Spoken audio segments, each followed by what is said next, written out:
Reptilfast. On se retrouve aujourd'hui pour une nouvelle vidéo. Donc une vidéo nourrissage. Donc le nourrissage, c'est-à-dire les végétaux, pas les grillons. Donc je vais vous montrer un peu ce qui est bon et ce qui n'est pas bon pour les Pogonas. Et aussi comment leur donner les morceaux selon la taille, l'âge et tout ça. Donc pour ceci, donc moi j'ai deux planches en bois donc pour pouvoir découper tous mes légumes.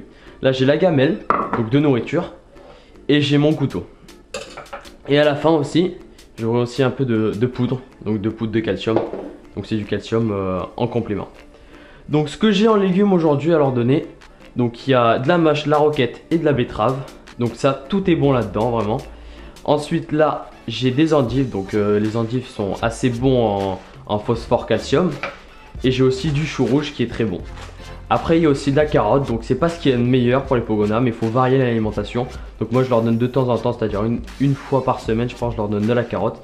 Sinon c'est souvent ça là, ces deux éléments, enfin c'est quatre avec betterave, roquette, et mâche et endives que je donne. Surtout les endives qui sont vraiment très très bons.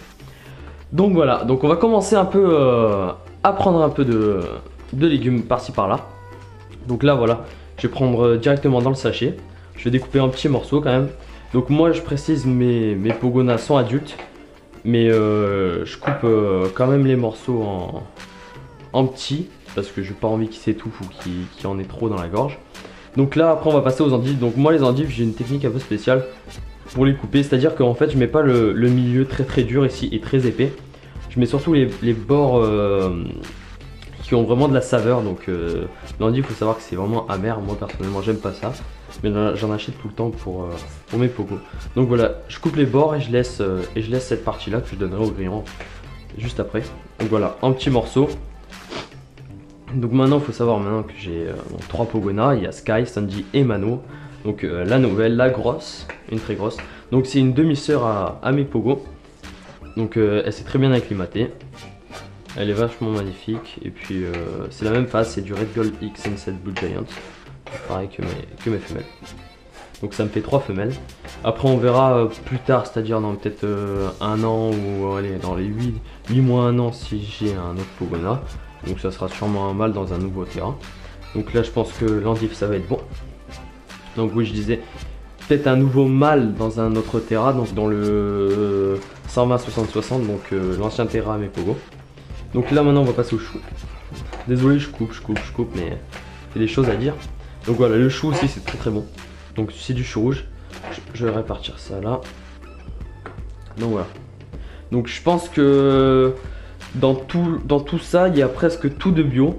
Il y a peut-être que le chou qui n'est pas bio. Enfin je sais pas, je me suis pas renseigné en fait tout simplement. Mais sinon je pense que tout est bio. Donc les endives c'est sûr, c'est du bio. La carotte c'est du bio.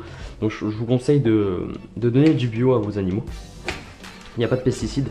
Et les reptiles réagissent mal aux pesticides tout simplement. Donc là j'ai pas d'épluchoir, mais ça va le faire. J'aurais dû préparer ça. Ouais, j'ai coupé un trop gros morceau. Bon le reste je le donnerai pareil au grillon. Bon, on va essayer de faire ça avec un couteau. Proprement. Donc la carotte est un peu molle. Donc, ça veut dire qu'elle est un peu vieillie. Mais elle est toujours bonne. Moi je donne pas trop les carottes trop dures parce que c'est un peu dur à mâcher et à digérer, surtout parce que la carotte c'est un peu, c'est pas indigeste mais c'est pas facile non plus à digérer. Donc voilà, et le dernier morceau, voilà la peau. Ensuite ce que je fais, je découpe vraiment en très très fins morceaux. Je prends pas de risque, je préfère découper en morceaux de 1 ou 2 mm que de donner des gros carrés de morceaux de 5, 6, 7 voire 1 cm d'épaisseur. Faut faire attention à ses doigts. Voilà, donc là c'est largement mangeable pour eux. Donc la plus grosse des trois c'est Mano. Elle fait 46 cm, elle fait 450 grammes.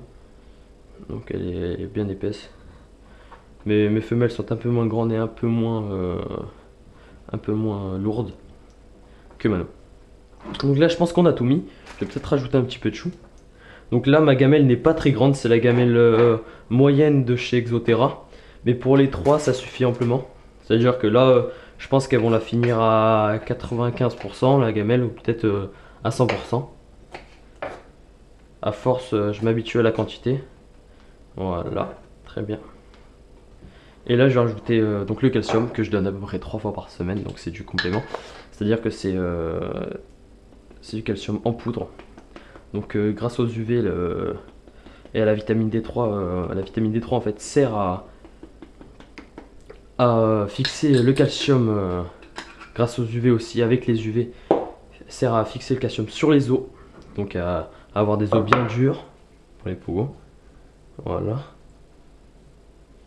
Nickel. Donc faut pas trop avoir de gros morceaux en calcium parce qu'en fait le calcium est un peu indigeste aussi. Calcium, des grosses boules de calcium en fait seraient indigestes pour les pogonas. Donc on se retrouve tout de suite pour leur donner à manger. Donc voilà, donc je vais prendre la gamelle, je vais leur donner à manger, donc je le donne toujours ici sur la plaque d'horloge et les trois viennent se servir.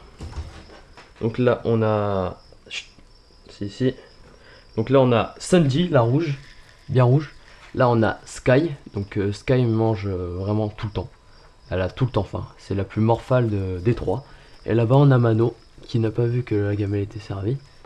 Je vais tendre un peu un morceau, elle va le voir sûrement. Tiens. Voilà. Donc je reste tout le temps à côté parce que j'ai vraiment peur que la nourriture tombe dans le sable pardon, et qu'ensuite en fait elles avalent du sable avec. C'est déjà arrivé même plusieurs fois. Donc je fais vraiment attention maintenant. Et je reste tout le temps à côté. Allez Mano. Voilà la grosse. Donc là elles ont eu une alimentation variée. Avec plein de choses. Donc Mano, elles ont un peu leur place. Je la mets toujours là Mano parce que c'est la plus grosse, celle qui prend un peu le plus de place. Elles ont un peu chaque jour les mêmes places en fait. Sky se met toujours ici. Sandy toujours là et Mano toujours ici. Donc Mano adore tout ce qui est vert, donc la mâche. Les endives aussi elle adore ça. Les carottes elle en raffole, sauf que les carottes j'en donne vraiment pas souvent. Une fois toutes les semaines même, des fois pas. Après les endives c'est vraiment tous les jours, j'en ai tous les jours des endives. Parce que c'est vraiment excellent pour eux, c'est de la fibre. Si un jour vous avez un pogona constipé ou même il n'arrive plus à faire des selles ou quoi, faut essayer de lui donner des végétaux, s'il a encore faim bien sûr. Parce qu'en fait faites des végétaux, l'endive surtout, parce que l'endive en fait est bourrée de fibres. Et la fibre en fait, ça facilite le transit tout simplement. Et ça permet de faire de bonnes selles. Donc voilà. Elles sont belles toutes les trois. Donc niveau dominance, au tout début c'était vraiment pas facile. Bon, je l'ai déjà raconté ça. Mais c'était vraiment pas facile pour l'adaptation, c'est-à-dire la cohabitation entre les trois. Enfin, Sky et Sandy ça allait très bien comme d'habitude. Mais avec Mano c'était beaucoup plus difficile. Surtout Sky était très défensive. Était sur la défensive. Elle attaquait toujours Mano, mais Mano à un moment elle s'est gonflée puis elle a arrêté tout simplement. Elle a eu beaucoup plus peur de Mano que de Sandy. De toute façon Sandy s'en attaquait pas à Sky. Et maintenant c'est un peu le contraire en fait. C'est Sky qui est un peu dominante avec Sandy pardon. Je m'en remets les pinceaux. C'est un peu Sandy qui est dominante avec Sky. Donc Sandy avec Sky. Donc elle est un peu même là en fait si vous voulez.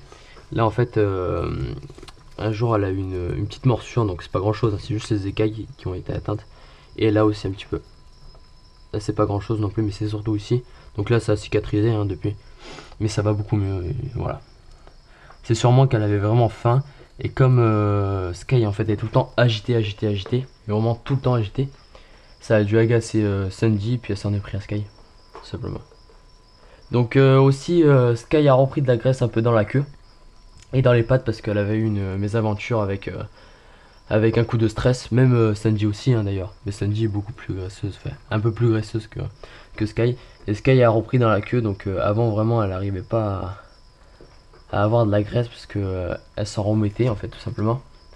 Et là en fait ça fait 2 mois que vraiment je donne des aliments bien gras pour pouvoir la stocker en fait. Après Mano elle niveau graisse elle a tout ce qu'il faut où il faut. Elle fait 450 grammes, elle a vraiment une bonne graisse dans les pattes, dans la queue et aussi ici dans l'abdomen. Donc faut savoir que en bas de l'abdomen donc il y a 2 petites poches graisseuses. Et c'est ici leur réserve, à part la queue et les pattes. Donc là on peut voir que Sandy en a un peu marre, elle a fini je pense. Voilà, donc là il y a un petit morceau. qui est tombé dans le sable. Je le prends et je le mets directement ici. Donc là aussi on peut voir mes verres Mario. Donc je les ai achetés hier. J'en ai acheté à peu près 150. Je crois pour 3,50 €. Pas cher du tout. Chez une animalerie à côté de chez moi. Et je vais leur en donner juste après. Donc voilà, j'espère que cette vidéo vous aura aidé. J'espère que vous aurez compris comment donner à manger à vos Pogona. Donc quelle alimentation leur donner. Donc vous pouvez voir que moi l'alimentation des Pogona est très bonne. Donc je varie tout le temps l'alimentation, que ce soit en végétaux ou en insectes. Donc je vous dis à plus pour une prochaine vidéo. Allez, ciao les amis.